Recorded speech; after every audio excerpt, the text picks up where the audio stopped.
अस्सलामुअलैकुम। कैसे हैं आप सब? यकीनन आप सब खैरियत से होंगे। आज हम एक न्यू एक्सरसाइज स्टार्ट करने जा रहे हैं। एक न्यू चैप्टर है हमारे पास, पार्शियल फ्रैक्शन। उसकी एक्सरसाइज है 4.1। इसको हम स्टार्ट करने जा रहे हैं।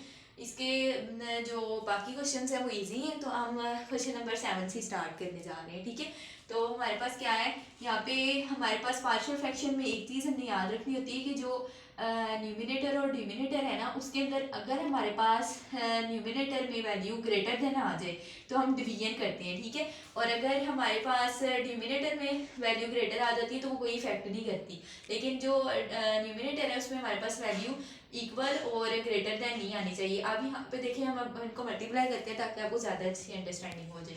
तो यहाँ पे क्या हो जाएगा, एक्स का स्क्वायर प्लस 2x प्लस 1, ये एज इट इज़ आ जाएगा। डिवाइडेड बाय, इनको मल्टीप्लाई करें, एक्स का स्क्वायर आ जाएगा -2x प्लस 3x माइनस 6। ठीक है, तो इसको हम लिख सकते हैं एक्स का स्क्वायर, ये तो as it is plus 2x plus 1 divided by, ये आ जाएगा एक्स का स्क्वायर प्लस x माइनस 6। अब देखें, ये न्यूमिनेटर और डिनोमिनेटर में x की जो टर्म है, मतलब जो x की पावर है वो क्या आ रही है, स्क्वायर, और इसकी भी सबसे हाईएस्ट पावर क्या है, x का स्क्वायर। तो हम इनको क्या करेंगे, डिवाइड कर देंगे, क्योंकि पार्शियल फ्रैक्शन में हमेशा याद रखने कि न्यूमिनेटर में हमारे पास वैल्यू छोटी आनी चाहिए। तो अब ये दोनों इक्वल आ रही है तो हम इसको डिवाइड कर देंगे। ठीक है, तो यहाँ पे हम क्या करते हैं, डिवाइड, इसको लिख सकते हैं एक्स का स्क्वायर प्लस 2x प्लस 1। ठीक है, तो ये term as it is x का स्क्वायर प्लस x माइनस 6। ठीक है, अब इसको हम किस टर्म से डिवाइड करेंगे कि हमारे पास यही आंसर आ जाए। एक्स का स्क्वायर ही है, यहाँ पे भी एक्स का स्क्वायर ही है, तो 1 से मल्टीप्लाई कर लेते हैं। ठीक है, एक्स का square plus x minus 6 plus minus minus plus. ठीक है, ये हमारे पास टर्म आ जाएगी। अब हम क्या करेंगे, ये दोनों टर्म्स कैंसिल हो जाएंगी, तो ये हमारे पास क्या आ जाएगा, ये माइनस में और ये प्लस में, तो ये आ जाएगा x, और ये हमारे पास क्या आ जाएगा प्लस 7। ठीक है, ये हमारे पास आ गई। अब हम इसको लिखने का तरीका क्या है, हमारे पास जो हमारे पास ऊपर टर्म है ना, यानी कि जो हमारे पास है ये हमारे पास रिमाइंडर है और ये डिवाइजर है।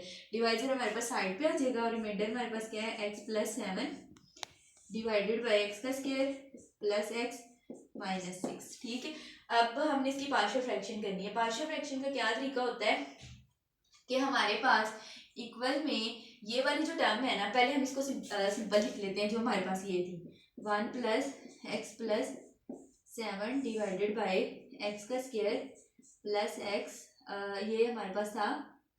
इसी फॉर्म में हम इसको कन्वर्ट कर देते हैं। x माइनस 2 था, एक वैल्यू हमारे पास ये थी, और एक थी हमारे पास x प्लस 3। ठीक है, ये आ गई। अब हमने क्या करना है, इसको ऊपर हमने a जो है ना, एक टर्म लेट कर लेनी है। a के नीचे हमारे पास जो डिवाइजर में वैल्यू आएगी वो x माइनस 2 आ जाएगी। ठीक है, और दूसरी टर्म हमने जो लेनी है वो आ जाएगी x प्लस 3।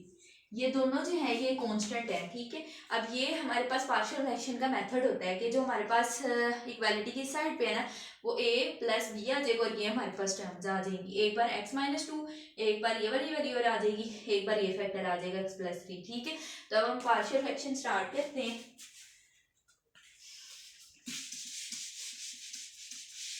तो हमारे पास क्या आ जाएगा, ये हमारे पास टर्म्स आ गई ना। तो सबसे पहले हमारे पास पार्शियल फ्रैक्शन के लिए ये हमने टर्म्स निकाली, हम करेंगे मल्टीप्लाई। जो नीचे वाली टर्म्स है उनको हमने निकालने के लिए क्या करना है, x माइनस 2 और x प्लस 3 से मल्टीप्लाई कर देना। ठीक है, मल्टीप्लाई करने के बाद हमारे पास क्या आ जाएगा, x प्लस 7। बाद में हमारे पास प्लस नहीं रहेगा, लेकिन हम उसको लास्ट पे लिखेंगे। ठीक है, या साथ भी लिख सकते हैं, आपकी मर्जी। तो ये हम इसको डिवाइड डायरेक्ट कर देते हैं मेथड। x माइनस 2 और x प्लस 3 से अगर हम इसको मल्टीप्लाई करें तो हमारे पास क्या आ जाएगा, x प्लस 7 ही आ जाएगा, और इक्वल टू के साइड पे क्या आ जाएगा a। ये x माइनस 2 से कैंसिल हो जाएगा और x प्लस 3 आ जाएगा। ठीक है, प्लस b, और b में हमारे पास क्या, x प्लस 3 है डिवाइड में, तो हमारे पास आ जाएगा x माइनस 2।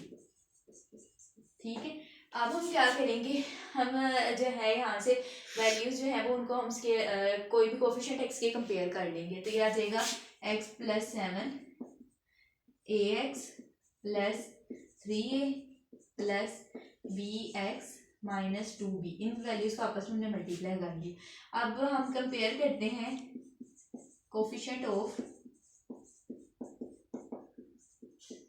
x। एक्स के कोफिशिएंट हमने कंपेयर कर लेने। एक्स के कोफिशिएंट यहाँ पे क्या है, यहाँ पे है 1 और यहाँ पे हमारे पास क्या है ए और बी, ठीक है, ये और ये इसके साथ एक्स आ रहा है। उसके बाद compare coefficient of, compare constant और कोई कोफिशिएंट नहीं है हमारे पास, कांस्टेंट है। कांस्टेंट कौन से है हमारे पास, एक हमारे पास ये 7 है, ठीक है, जिसके साथ एक्स का कोई वेरिएबल इन्वॉल्व ना हो वो हमारे पास कांस्टेंट होता है, ठीक है। 7 is equal to 3a plus -2b, ठीक है, ये हमारे पास कॉन्स्टेंट्स हैं। अब क्या करेंगे, ये हमारे पास ये एक टर्म आ गया और एक ये टर्म आ गया, ठीक है। हमने इनको सिंप्लीफाई करना है, तो हम क्या करेंगे कि जो है ना, सबसे पहले हम अगर यहाँ पे वैल्यूज पुट करने हैं तो वो भी हमारे पास आंसर आ जाता है। तो x यहाँ पे हमारे पास a के नीचे क्या वैल्यू थी, x माइनस टू को अगर हम 0 करें तो x इज इक्वल टू 2 आ जाएगा, ठीक है। यहाँ पे हम पुट कर देते हैं x minus x plus 7 is equal to a 2 plus 3 plus b, हमारे पास क्या आ जाएगा 2 माइनस 2, ये 0 हो जाएगा, ये आ जाएगा हमारे पास, यहाँ पे x की जगह हमने क्या लगा देना 2, ठीक है, ये आ जाएगा 9 इज इक्वल टू a की वैल्यू आ जाएगी 5, b हमारे पास 0 हो जाएगा, ठीक है। तो यहाँ से हम इसको a की वैल्यू निकाल देते हैं, ठीक है। a की वैल्यू हमारे पास क्या आ जाएगी 9/5, ये a आ गया हमारे पास, ठीक है। अब जब मैंने कंपेयर कोफिशिएंट किए थे x के, उसके अंदर इसको पुट कर देंगे 1 माइनस 9/5, a की वैल्यू को a उधर लेके जाएंगे तो माइनस हो जाएगा, b आ जाएगा, ठीक है। 5 माइनस 9b, b आ जाएगा हमारे पास 4/5 -4/5, ठीक है, ये b की वैल्यू आ गई।